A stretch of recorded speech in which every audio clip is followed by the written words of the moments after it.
भारताचे लोक भारताचे एक सार्वभौम समाजवादी धर्मनिरपेक्ष लोकशाही गणराज्य घडविण्याचा व त्याच्या सर्व नागरिकांस सामाजिक आर्थिक व राजनीतिक न्याय विचार अभिव्यक्ती विश्वास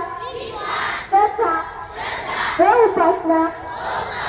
त्यांचे स्वातंत्र्य दर्जाची व संधीची समानता